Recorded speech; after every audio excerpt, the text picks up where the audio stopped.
So hello everyone, कैसे हैं आप सब। आई होप आप सब अच्छे से होंगे। तो एक नई सीरीज शुरू कर रहे हैं हम यूट्यूब के ऊपर, जिसके अंदर हम आपके जर्नल स्टडीज़ के एक एक कंपोनेंट को उठाएंगे। जैसे कि अभी हमने इंडियन इकोनॉमी को उठाया है, तो इसके टॉप 100 एमसीक्यूज मेरे द्वारा प्रैक्टिस करवाए जाएंगे। By the way, I am Babar, your GS faculty at triple S. मैं ट्रिपल एस की जो हमारी ऐप है वहाँ पे बच्चों को जर्नल स्टडीज़ के कंपोनेंट्स तैयार करवा रहा हूँ। ओके, ये ऐप आसानी से आपको प्ले स्टोर पे मिल जाएगी। तो ऐप में बेसिकली क्या होता है, हम इन चीज़ों को, जो भी आपके एग्ज़ाम हो रहे हैं, जैसे कि आगे एनटी की पोस्ट आने वाली है, कांस्टेबल की रेफ़र कर दी गई है, आपके सब इंस्पेक्टर के हैं, जो भी एग्ज़ाम हैं, फॉरेस्टर वगैरह, उसमें जो भी जर्नल स्टडीज़ का कंपोनेंट है वो मेरे द्वारा कवर करवाया जा रहा है एक बहुत ही डिटेल्ड और हॉलिस्टिक वे में। प्राइजेज़ भी काफ़ी ज़्यादा अफोर्डेबल है, हमेशा डिस्काउंट आपको मिलते रहेंगे। ओके, तो you don't need to worry. एक एग्जांपल के तौर पे मैंने यहाँ पे इकोनॉमिक रिफॉर्म्स 1991 के डाले हैं। तो आप देख सकते हैं, जहाँ पे अगर इन इकोनॉमिक रिफॉर्म्स को यूट्यूब पे आप पढ़ने बैठोगे, ज़्यादा से ज़्यादा आधा घंटा 45 मिनट की कोई वीडियो मिल जाएगी आपको। लेकिन 3 दिन एक एक घंटे की वीडियो, इवन के जो लास्ट लेक्चर था वो 1.5 घंटे का हुआ था। तो काफ़ी डिटेल्ड और एलेबरेट वे में वहाँ पर इन चीज़ों को कवर करवाया जा चुका है। ओके, अब यहाँ पर हम लोग क्या शुरू करने जा रहे हैं, यहाँ पर हम यूट्यूब के ऊपर आपके एमसीक्यू सीरीज शुरू करेंगे, जिसके अंदर हम मोस्टली आपके प्रीवियस ईयर क्वेश्चंस को डिस्कस किया जाएगा। और उसके अलावा कुछ ऐसे क्वेश्चन जो मेरे द्वारा बनाए गए हैं, जो कोर्स में मैंने बच्चों को करवाए थे, वो सारे तो मैं यहाँ पे नहीं करवाऊंगा, बट उसमें से कुछ सिलेक्टेड क्वेश्चन यहाँ पे डालूंगा, सो दैट कि आपको आइडिया लगेगा कि किस तरह से हम अपने कोर्स में बच्चों को एक काफ़ी डिटेल्ड हॉलिस्टिक वे में हम इनको प्रिपेयर कर रहे हैं एग्जाम के लिए। कंपोजिट क्वेश्चंस होते हैं, जहां पर एक क्वेश्चन में आपके 4-5 क्वेश्चन निकल जाते हैं। ओके, तो ये सीरीज यहाँ पे शुरू करने का पर्पज ये है कि यहाँ पर एमसीक्यूज के साथ साथ आपको वो कॉन्सेप्ट भी प्रोवाइड किया जाएगा। अगर किसी किस्म की कोई कमी रही होगी, कोई डाउट रहा होगा, तो वो भी आपका एड्रेस किया जाएगा। आई बात समझ? तो शुरू करते हैं। आगे बढ़ने से पहले आपको क्या काम करना है, जो भी क्वेश्चन आपके पर आएगा, सिंस ये एक रिकॉर्डेड वीडियो है, तो मेरे जवाब देने से पहले वीडियो को पॉज करके उसका जवाब खुद देना। ओके, जवाब खुद देना, पेन कॉपी साथ में रखो, आप देखो कि आप ज़रा कितने क्वेश्चन ठीक कर पा रहे हो। आई बात समझ? तो क्वेश्चन नंबर 1 है, बिल्कुल बेसिक क्वेश्चन मैंने डाला हुआ है। Who is the father of modern economics? तो मॉडर्न इकोनॉमिक्स का फादर किसको बताया जाता है? तो 4 ऑप्शन आपके पास हैं और बहुत ही आसान जवाब है इसका, ये हर एक को मालूम है। अगर इसका जवाब आप नहीं दे पाए तो आप बहुत पीछे लैग कर रहे हो, आप काफ़ी ज़्यादा। तो इसका जवाब क्या है? इसका जवाब आपका एडम स्मिथ है। एडम स्मिथ जो है, इनको फादर बताया जाता है मॉडर्न इकोनॉमिक्स का। अब कुछ एडिशनल चीज़ें आपके लिए, देखो 2 चीज़ें होती है, एक होती है आपकी इकोनॉमिक्स, एक होती है आपकी इकोनॉमी। जब मैं बात करता हूँ इकोनॉमिक्स की, तो economics is basically a subject, ये थ्योरी है। जिस तरह आप पॉलिटिकल साइंस पढ़ते हो, पॉलिटिकल साइंस एक सब्जेक्ट है, फिर उसके अंदर अलग अलग चीज़ें आएंगी। पॉलिटिकल थ्योरी आएगी, इंडियन पॉलिटी आएगी, इंटरनेशनल पॉलिटिक्स आ जाएगी, कंपैरेटिव पॉलिटिक्स आ जाएगी। इसी तरह से इकोनॉमिक्स एक सब्जेक्ट है, जिसके अंदर फिर अलग अलग components, micro economics, macro economics, Indian economy, international economy, अलग अलग ये कंपोनेंट्स इसके अंदर आते हैं। तो इकोनॉमिक्स बेसिकली का एक सब्जेक्ट है, ये एक थ्योरी है। लेकिन जब इसी थ्योरी को हम प्रैक्टिकल किसी टेरिटरी पे अप्लाई करते हैं, इसका प्रैक्टिकल देखते हैं, तो वो इकोनॉमी कहलाती है। क्या कहलाती? इकोनॉमी कहलाती है। तो इकोनॉमी अलग है, इकोनॉमिक्स अलग है। इकोनॉमी प्रैक्टिकल है, इकोनॉमिक्स आपकी थ्योरी है। ओके, और इकोनॉमिक्स की अगर बात करें तो इकोनॉमिक्स 2 तरह की होती है। एक आपकी माइक्रो इकोनॉमिक्स होती है, जो बिल्कुल बेसिक लेवल पे चीज़ों को स्टडी करती है, डिमांड एंड सप्लाई को स्टडी करेगी, प्राइस एनालिसिस करेगी, बेसिक चीज़ों को बिल्कुल। ओके, लेकिन दूसरी होती है आपकी macro macro economics. Macro economics क्या काम करती है? ओवरऑल पूरे नेशन को स्टडी करती है, पूरे नेशन की नेशनल इनकम को पढ़ेगी, पूरे नेशन के, पूरी कंट्री में इन्फ्लेशन रेट क्या चल रहा है, पुअर्टी कितनी है, एम्प्लॉयमेंट कितनी है, ये बड़े बड़े मुद्दों के ऊपर डील करती है। ये होती है मैक्रो इकोनॉमिक्स। तो माइक्रो इकोनॉमिक्स के आपके फादर एडम स्मिथ साहब आ गए। ओके, इन्होंने क्या काम किया था? इन्होंने एक थ्योरी दी थी, एक बुक लिखी थी, वेल्थ ऑफ नेशन। उसके अंदर लाइसेंस फेरी इकोनॉमी को सपोर्ट किया था इन्होंने कि गवर्नमेंट का कोई भी इंटरफेरेंस नहीं होना चाहिए मार्केट के अंदर। मार्केट जो है वहाँ पे लोग खुद डिसाइड करें इनको क्या बनाना है, कितना बनाना है, कहाँ बेचना है, किस रेट पे बेचना है, सरकार इससे दूर रहेगी। इसको बोलते हैं फ्री मार्केट इकोनॉमी, इसी को कैपिटलिस्ट इकोनॉमी भी बोलते हैं। ओके, दूसरे आए आपके मैक्रो इकोनॉमिक्स। तो मैक्रो इकोनॉमिक्स के फादर आपके JM Keynes, John Maynard Keynes. Okay, तो उसके बाद क्वेश्चन नंबर 2 है, which one of the following is a major feature of Indian economy. Indian economy का कौन सा मेजर फीचर है इनमें से। तो आपके पास यहाँ पे 4 ऑप्शन दिए हैं। पहला ऑप्शन है आपके पास, क्या इंडिया एक कैपिटलिस्ट इकोनॉमी है, क्या इंडिया एक सोशलिस्ट इकोनॉमी है, मिक्स्ड इकोनॉमी है, या फिर इनमें से कोई भी नहीं। ओके, तो इसका सही जवाब क्या है। इसका जवाब बहुत ही आसान है, बहुत ही आसान है। इकोनॉमिक्स के हर स्टूडेंट को मालूम होता है कि इंडिया की इकोनॉमी जो बेसिकली एक मिक्स्ड इकोनॉमी है। यहाँ पे कैपिटलिज्म भी आपको देखने को मिलेगा और सोशलिज्म भी देखने को मिलेगा।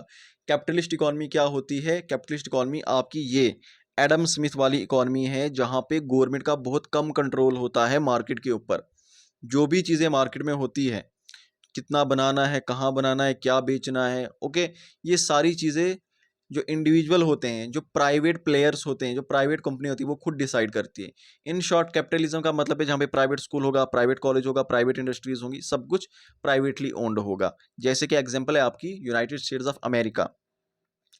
सोशलिस्ट इकोनॉमी क्या होती है, जहाँ पे सरकार डिसाइड करती है। समाजवाद, सरकार डिसाइड करती है कि आपको क्या बनाना है, सरकार बनाएगी सब कुछ आपके लिए। ओके, तो सोशलिस्ट इकोनॉमी यानी जहाँ पे क्या होंगे, आपके गवर्नमेंट स्कूल होंगे, गवर्नमेंट कॉलेज होंगे, गवर्नमेंट ट्रांसपोर्ट सिस्टम होगा, आपका सब कुछ आपकी गवर्नमेंट करेगी। इसकी एग्जांपल क्या है, USSR हुआ करता था, इसकी एग्जांपल। आज कोई भी कंट्री प्योरली सोशलिस्ट या कम्युनिस्ट भी एक इसी की एक आगे एक्सट्रीम फॉर्म होती है, नहीं है। आज हर इकोनॉमी जो है वो मिक्स्ड इकोनॉमी के मॉडल को फॉलो करती है। बट ये होता है कि कोई थोड़ा कैपिटलिस्ट ज़्यादा होती है तो हम उसको कैपिटलिस्ट बोलते हैं, कोई थोड़ी सोशलिस्ट ज़्यादा होती है तो हम उसको सोशलिस्ट बोलते हैं। ओके, तो इंडिया क्या है, इंडिया में दोनों चीज़ें हैं। यहाँ पे अगर प्राइवेट स्कूल है तो प्राइवेट कॉलेजेस भी हैं। ओके, यहाँ पे अगर प्राइवेट हॉस्पिटल है तो गवर्नमेंट हॉस्पिटल भी है। यहाँ पे अगर प्राइवेट गाड़ियाँ चलती हैं तो गवर्नमेंट की गाड़ियाँ भी चलती हैं। यहाँ पे अगर आपके पास जियो है तो यहाँ पर आपके पास BSNL भी है। Mixed economy. Okay, question number 3, अभी जो मैंने आपको एक्सप्लेन किया, क्वेश्चन नंबर 3 इसी के ऊपर बेस्ड है कि मिक्स्ड इकोनॉमी का मतलब क्या है, यही पूछा था। Mixed economy in India means, तो इसका क्या मतलब है, बड़ा ही आसान जवाब है। ऑप्शंस को ज़रा ध्यान से देख लीजिए, वीडियो को पॉज कीजिए क्योंकि मैं जवाब देने वाला हूँ। मिक्स्ड इकोनॉमी का मतलब यहाँ पर ये होता है कि यहाँ पर एग्जिस्टेंस, को existence of public and private sector दोनों होंगे। जब मैं बात करता हूँ ना पब्लिक सेक्टर, तो पब्लिक सेक्टर का मतलब है गवर्नमेंट, आपकी सरकार। ओके, एग्जाम्पल मैंने आपको दी, जैसे BSNL है वो सरकार का है ना, गवर्नमेंट का है। प्राइवेट सेक्टर क्या आपका, जियो आ गया, एयरटेल आ गया, वोडाफोन आ गया। तो दोनों चीजें इंडिया में फ्लरिश करती हैं, मिक्स्ड इकोनॉमी है। Okay, question number 4, in India national income is computed by which of the following. इनमें से कौन सी बॉडी है जो हमारी नेशनल इनकम को कैलकुलेट करती है। ये चीज़ मैंने नेशनल इनकम के लेक्चर में काफ़ी ज़्यादा डिटेल में पढ़ाई है। नेशनल इनकम के ही ऊपर आई डोंट नो, मुझे लगता है शायद हफ्ता एक 1.5 घंटे के लेक्चर हुए थे। नेशनल इनकम को समझाने में एक एक पॉइंट क्लियर किया है। नेशनल इनकम की हिस्ट्री मैंने डिटेल में बताई है, कब शुरू हुई थी, किसने कैलकुलेट करनी शुरू की थी, और हर एक चीज़ कोई भी चीज़ इसमें मैंने स्किप नहीं की है। ओके, तो अभी के लिए आप लोग इसका जवाब देने की कोशिश कीजिए। मैं जवाब दे रहा हूँ, इसका जवाब बड़ा ही सिंपल है। इसका जवाब है आपका नेशनल स्टैटिस्टिक्स ऑफिस। ओके, ये पहले CSO हुआ करता था। बेसिकली हुआ क्या था, जब देश आज़ाद हुआ, नेशनल इनकम को कैलकुलेट करना था, तो आपके प्रोफेसर महालनोबिस उनको काम दिया था। नेशनल इनकम कमेटी सेटअप की गई थी देश की नेशनल इनकम को कैलकुलेट करने के लिए। ठीक है, 1951 में उन्होंने पहली अपनी रिपोर्ट पब्लिश की थी, फिर 1954 में फाइनल रिपोर्ट पब्लिश की थी। इन्होंने क्या काम किया, 1950 में हमने पूरे देश में सर्वे करवाना था, पूरे देश में सर्वे करवाना था, डाटा कलेक्ट करवाना था, सो दैट कि हम अपनी इकोनॉमी को कैलकुलेट कर पाए, नेशनल इनकम को कैलकुलेट कर पाए। ओके, एग्रीकल्चर से कितना रेवेन्यू जनरेट हो रहा है हमारा, ट्रांसपोर्ट से कितना रेवेन्यू जनरेट हो रहा है, टूरिज्म से कितना हो रहा है, ये चीज़ें मालूम करनी थी। तो 1950 में एक बॉडी सेटअप की गई, उसका नाम था NSSO, नेशनल सर्वे सैंपल ऑफिस। इसका काम था पूरे देश में सर्वे करना। सर्वे करके इसने डाटा लाना था। एक दूसरी बॉडी बनाई गई नेक्स्ट ईयर 1951 में, आपकी CSO, सेंट्रल स्टैटिस्टिक्स ऑफिस।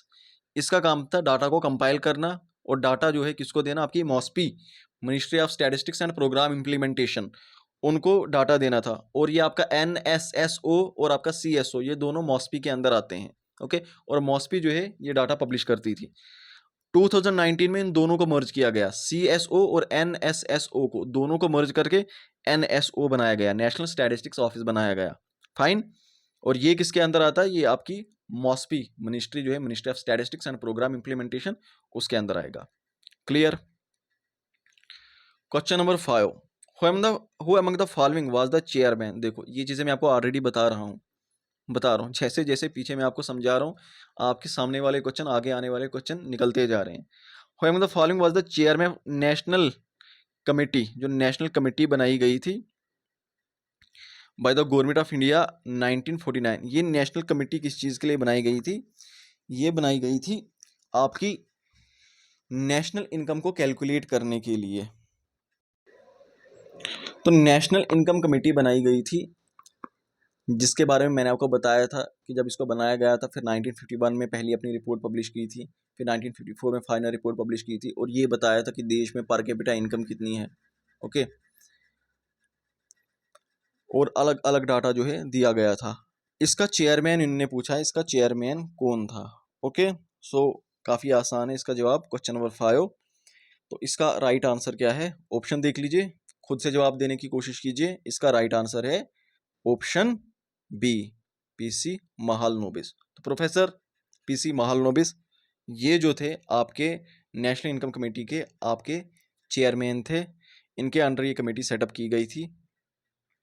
और उसके बाद बाकी भी, जैसे कि VK राव, ये भी इसके मेंबर थे, डॉक्टर गाडगिल जो थे वो भी इसके मेंबर थे, और ये प्रोफेसर महालनोबिस आपके वही है जो सेकंड 5 ईयर प्लान बनाया गया था, जिसको नेहरू महालनोबिस प्लान भी कहते हैं।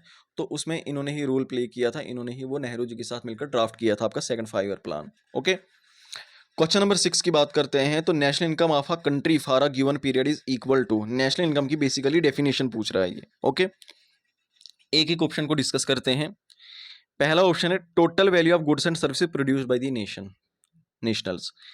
कि नेशनल इनकम क्या होता है कि एक देश के जो नागरिक हैं, नेशनल्स हैं, उन्होंने कितना गुड एंड सर्विस प्रोड्यूस किया, कितना प्रोडक्शन हुआ देश में। ओके, अब ये गुड्स क्या होती हैं, ये सर्विसेज क्या होती हैं, ये बेसिक इकोनॉमी का जो मैंने लेक्चर लिया है ना, बेसिकली इकोनॉमी शुरू करने से पहले मैंने कई दिनों तक बेसिक इकोनॉमी की सीरीज चलाई थी। ये देख रहे हो ना, part 4, part 5, part 6, basic economy की सीरीज चलाई थी, जिसमें मैंने ये छोटी छोटी चीज़ें क्लियर की। ये गुड क्या होता है, ये सर्विस क्या होता है, ये कैपिटल क्या होता है, कैपिटल की टाइप्स क्या होती है, गुड्स की टाइप्स क्या होती है, डिमांड क्या होती है, सप्लाई क्या होती है, law of demand, law of supply, ये सारी चीज़ें बेसिक इकोनॉमी के कोर्स में मैंने कवर करवाई हैं। ओके, तो वहाँ पे ये ज़्यादा एलॉबरेट तरीके से मैंने समझाई हैं, तो इसलिए जब आगे ये चीज़ें आती हैं तो आपके लिए ये चीज़ें आसान हो जाएंगी जिन्होंने वो कोर्स में पढ़ा होगा। ओके, तो नेशनल इनकम जो है उसकी पहली डेफिनेशन ही बता रहा कि ये total value of goods and services produced by the nationals. Okay, अगर आपने मुझसे पढ़ा होगा या आपने अच्छे से इकोनॉमी कहीं से भी पढ़ी होगी, तो आप इसको एलिमिनेट करोगे कि ये जवाब ही गलत है, ये जवाब गलत है। जवाब गलत क्यों है, क्योंकि ये बता रहा है कि एक देश के नागरिक, नेशनल्स, ठीक है, वो रेजिडेंट भी हो सकते हैं, नॉर्मल रेजिडेंट भी हो सकते हैं, सिटीजन भी हो सकते हैं उस कंट्री के। तो इन्होंने कितने गुड्स एंड सर्विस बनाए, क्या ये नेशनल इनकम है? तो बिल्कुल भी ये नेशनल इनकम नहीं है। पहली बात, क्योंकि इसने बताया ही नहीं है, यहाँ पर एक चीज़ स्पेसिफाई नहीं की है, गुड एंड सर्विसेज कौन से हैं, क्या फाइनल गुड्स एंड सर्विसेज है, इंटरमीडिएट गुड्स एंड सर्विसेज है, कौन से गुड्स एंड सर्विसेज हैं ये। ओके, क्योंकि जब हम नेशनल इनकम कैलकुलेट करते हैं तो वहाँ पर हम फाइनल गुड्स एंड सर्विसेज को लेते हैं, इंटरमीडिएट को नहीं लेते, क्योंकि वो डबल काउंटिंग हो जाती है फिर। ओके, तो पहला जवाब गलत होगा। उसके बाद है total consumption and investment expenditure, है कि कितना आपने कंजप्शन किया, कितना एक्सपेंडिचर किया। ओके, क्या ये नेशनल इनकम है? तो आपने अगर कंजप्शन किया है, कुछ इन्वेस्टमेंट किया है, कुछ डेप्रिसिएशन भी तो हुआ होगा उसमें। ओके, तो ये चीज़ भी क्लियरली यहाँ पे नहीं बताई, इसलिए इस ऑप्शन को भी अभी हम साइड पे रखते हैं। ओके, फिर उसके बाद है personal income of all individual, जितने भी इंडिविजुअल है उनकी पर्सनल इनकम लीजिए, तो क्या वो नेशनल इनकम होगी? तो ये भी नेशनल इनकम में हम इंक्लूड नहीं कर सकते इसको। यहाँ पर सिर्फ पर्सनल इनकम की बात की गई है। तो पर्सनल इनकम जब हम पढ़ते हैं, दो तरह की होती हैं, एक पर्सनल डिस्पोजेबल इनकम होती है, दूसरी आपकी पर्सनल इनकम होती है। अब इसमें क्या होता है, अभी यहाँ पर इसको मैं ज़्यादा डिटेल में समझा नहीं सकता, इसमें कॉर्पोरेट का भी रूल आ जाता है। ओके, कॉर्पोरेट सेक्टर का रूल आ जाता है, उनका एक अलग से प्रॉफिट होता है, गवर्नमेंट का रूल आ जाता है। तो वो सारी चीज़ें भी इस स्टेटमेंट के अंदर क्लियरली मेंशन नहीं है, इसको भी अभी हम साइड के लिए रखते हैं। उसके बाद है money value of final goods and services produced. देखो यहाँ पे एक डेफिनेशन है, ये फाइनल गुड्स एंड सर्विसेज की बात की है कि ओवरऑल फाइनली आपने अपने देश के अंदर कितने गुड्स बनाए, ओके, कितने गुड्स बनाए, कितनी सर्विसेज आपने पैदा की अपने देश के अंदर, उसकी मनी वैल्यू, मॉनिटरी वैल्यू जो हम देखते हैं, और फाइनल गुड्स की, ये आपकी नेशनल इनकम होती है। बेसिकली इन शॉर्ट इसने यहाँ पर ब्रीफली जीडीपी की डेफिनेशन दी है। तो और जीडीपी बेसिकली आपका एक मेजरमेंट है नेशनल इनकम को मेजर करने का। आई बात समझ? तो इसका मोस्ट अप्रोप्रिएट जो आंसर आ जाएगा वो आपका ऑप्शन डी आ जाएगा। क्लियर? फिर उसके बाद क्वेश्चन नंबर 7 की बात करते हैं। Which among the following sector contribute most to the GDP? इनमें से कौन सा सेक्टर है जो सबसे ज़्यादा जीडीपी में कंट्रीब्यूट करता है? तो सेक्टर्स ऑफ इकोनॉमी के ऊपर भी बहुत डिटेल में मैं ये सारे सेक्टर्स पढ़ा चुका हूँ आपको, और अच्छे से मैंने ट्रेंड बताया था किस तरह से स्टार्टिंग में क्या होता था। हमने एग्रीकल्चर के ऊपर फोकस किया था। जब हमने फर्स्ट 5 ईयर प्लान लाया तो हमने उसके ऊपर, जो फर्स्ट 5 ईयर प्लान था वो हेरोड डॉमर मॉडल पे था। ओके, उसमें हमने एग्रीकल्चर के ऊपर इन्वेस्ट किया कि एग्रीकल्चर के ऊपर फोकस करेंगे। जब हम एग्रीकल्चर के ऊपर फोकस करेंगे उससे क्या हो जाएगा, सेल्फ सफिशिएंट, हम जो है आत्मनिर्भर, सेल्फ रिलायंस, यानी कि देश में सारा खाना खुद बनेगा, बाहर से कुछ लाने की ज़रूरत नहीं पड़ेगी। ओके, फूड शॉर्टेज नहीं होगी आपके पास। हमने इस पर्सपेक्टिव के साथ, इस टारगेट के साथ हमने एग्रीकल्चर के ऊपर फोकस किया था। बट सेकंड 5 ईयर प्लान में हमने क्या किया, एग्रीकल्चर को वहीं पे छोड़ दिया, हम लोग चले गए रैपिड इंडस्ट्रियलाइजेशन पे, जो कि एक बहुत बड़ा ब्लंडर हुआ था हमसे, हमें वैसा नहीं करना चाहिए था। ये गलती का एहसास हमें 10th 5 ईयर प्लान में हुआ, 2002 के अंदर हुआ। उस वक्त हमने फिर एग्रीकल्चर को प्राइम मूविंग फोर्स बनाया था, लेकिन तब तक काफ़ी ज़्यादा पीछे डिजास्टर हो चुका था। ओके, तो स्टार्टिंग में एग्रीकल्चर जो है, जो प्राइमरी सेक्टर था, प्राइमरी सेक्टर में सिर्फ एग्रीकल्चर नहीं आता, जो भी आपका नेचर से, नेचुरल रिसोर्सेज से, लैंड से, नेचुरल रिसोर्सेज से, आपकी फॉरेस्ट है, आपकी माइनिंग, आपकी फिशरीज, यहाँ से जो भी आपको मिलता है वो सारा प्राइमरी सेक्टर के अंदर आता है। स्टार्टिंग में प्राइमरी सेक्टर इंडिया की इकोनॉमी में कंट्रीब्यूट करता था। ओके, उसके बाद हमें लगा था सेकेंडरी सेक्टर पे हम जाएंगे, क्योंकि रोस्तो है, रोस्तो के बारे में मैंने आपको पढ़ाया था कि रोस्तो का पर्सपेक्टिव था, वो बोलता था कि कोई भी इकोनॉमी जो है वो इन 3 स्टेप से होकर इंप्रूव करती हैं, डेवलप होती हैं। वो सबसे पहले क्या काम करता है, सबसे पहले प्राइमरी सेक्टर वहाँ पे डोमिनेट करेगा उस इकोनॉमी के अंदर, उसके बाद वो चला जाएगा आपके सेकेंडरी सेक्टर के ऊपर, यानी उस इकोनॉमी में सबसे ज़्यादा कंट्रीब्यूशन सेकेंडरी सेक्टर से होगा, इंडस्ट्रीज से होगा। ओके, जैसे चाइना में हुआ था। लेकिन उसके बाद जो है, उसके बाद आपकी जो सर्विस सेक्टर है, तीसरा जो सेक्टर है, वो आपकी इकोनॉमी में सबसे ज़्यादा कंट्रीब्यूट करता है। लेकिन इंडिया और बाकी कुछ साउथ ईस्ट एशियन कंट्रीज, उनने एक्सेप्शन दिखाई इस पर्सपेक्टिव का, वो डायरेक्ट प्राइमरी सेक्टर से टर्शरी सेक्टर पे चले गए। ओके, तो अभी भी बात करें इंडिया की, प्रेजेंटली इंडिया की जीडीपी में सबसे ज़्यादा जो कंट्रीब्यूशन हो रहा है वो किसका हो रहा है, आपके टर्शरी सेक्टर का कंट्रीब्यूशन हो रहा है। ओके, हिंदू ग्रोथ रेट, ये टर्म कई बार यूज़ की जाती है, हिंदू ग्रोथ रेट। तो हिंदू ग्रोथ रेट का बेसिकली मतलब क्या है, जब भी ये टर्म आ जाएगी, कई बार एग्जाम में पूछी गई, इसलिए यहाँ पे मैंने डाला हिंदू ग्रोथ रेट का। इसका कुछ और मतलब नहीं लेना, रिलीजन के साथ कोई मतलब नहीं लेना, ठीक है, कॉमन सेंस लगाने बैठ जाते हैं कुछ बच्चे एग्जाम में। हिंदू ग्रोथ रेट का मतलब क्या है, ये refer to the growth rate of, ये नेशनल इनकम की बात यहाँ पर हो रही है। ओके, फिर उसके बाद the first measure of national income was made by, national income का जो मेजर था, पहली बार देश में नेशनल इनकम को जब मेजर किया गया तो वो किसके द्वारा किया गया था। ओके, तो इसका राइट आंसर क्या है, इट इज ऑप्शन बी, दादा भाई नारोजी ने पहला अटेम्प्ट दिया था देश की नेशनल इनकम को मेजर करने का आपके कॉलोनियल टाइम पीरियड के अंदर। ओके, तो ये नेशनल इनकम की हिस्ट्री का पार्ट है। उसके बाद है national income, national income is the, अब यहाँ पर ऑप्शन दिए कि नेशनल इनकम बेसिकली हमारे यहाँ नेशनल इनकम क्या है, NNP eight market price, NNP eight factor cost, NDP at market price, या एनडीपी एट फैक्टर कॉस्ट। तो आपको मालूम होना चाहिए, जब हम नेशनल इनकम की बात करते हैं तो हम यहाँ पर क्या करते हैं, एनएनपी को फैक्टर कॉस्ट पे निकालते हैं, क्योंकि एनएनपी जो है ये प्योरेस्ट फॉर्म होती है आपकी नेशनल इनकम की। एनएनपी नेट नेशनल प्रोडक्ट, यानी कि जो हमारे नेशनल्स हैं इंडिया के, चाहे वो इंडिया में हो चाहे वो दुनिया में कहीं भी हो, वो कितना अर्न कर रहे हैं, वो कितना अर्न कर रहे हैं, ये आपका एनएनपी होता है, ये आपका एनएनपी होता है। इसमें से डेप्रिसिएशन भी माइनस कर दिया, जितना वो अर्न कर रहे हैं वो बेसिकली क्या बन जाएगा, जीएनपी बन जाएगा। फिर उसमें से डेप्रिसिएशन को जब हम माइनस कर देंगे कि कितना वेयर एंड टेयर हुआ चीज़ों का, वो एनएनपी आ जाएगा। वो प्योरेस्ट फॉर्म है, फिर वो प्योरेस्ट फॉर्म है। उसी को जब हम फैक्टर कॉस्ट पे निकालते हैं, फैक्टर कॉस्ट का मतलब है कि मार्केट प्राइस पे नहीं निकालेंगे, टैक्सेस को इंक्लूड नहीं करेंगे, हम फैक्टर कॉस्ट पे उसको निकालेंगे, जो फैक्ट्री गेट प्राइस है, फैक्ट्री गेट प्राइस पे हम उसको निकालेंगे। वो हमें क्या बताएगा, वो हमें हमारी purest form of national income देगा, उसको हम बोलेंगे एनएनपी एट फैक्टर कॉस्ट। तो ऑप्शन बी आपका सही जवाब होगा। ओ माय गॉड, अभी कितने क्वेश्चन हैं, 10 क्वेश्चन हो गए। अब ये पर कुछ क्वेश्चन आपको दिख रहे हैं, ये क्वेश्चन जो है ये कोर्स के अंदर मैंने करवाए हैं, खुद के बनाए हुए क्वेश्चन है। ये एक क्वेश्चन है, एक क्वेश्चन में आपके 3 क्वेश्चन निकल रहे हैं, ठीक है। तो इस क्वेश्चन को जरा टाइम लो, वीडियो को पॉज करो, खुद से सॉल्व करने की कोशिश करो, ओके। मैं क्वेश्चन को पढ़ रहा हूँ। क्वेश्चन बता रहा है consider the following statements. Question है आपके बेस ईयर के ऊपर। बेस ईयर क्या होता है, बेसिकली इकोनॉमी में एक रेफरेंस ईयर लिया जाता है जो ईयर स्टेबल रहा होगा, ठीक है, इन्फ्लेशन स्टेबल रहा होगा, प्रॉपर इकोनॉमी स्टेबल रही होगी, उस ईयर को, उस साल को हम लेते हैं अपनी जीडीपी को मेजर करने के लिए, नेशनल इनकम को मेजर करने के लिए। अभी यहाँ पे डिटेल में जा नहीं सकता मैं, बस आपको थोड़ा आइडिया लगाने के लिए बोल रहा हूँ।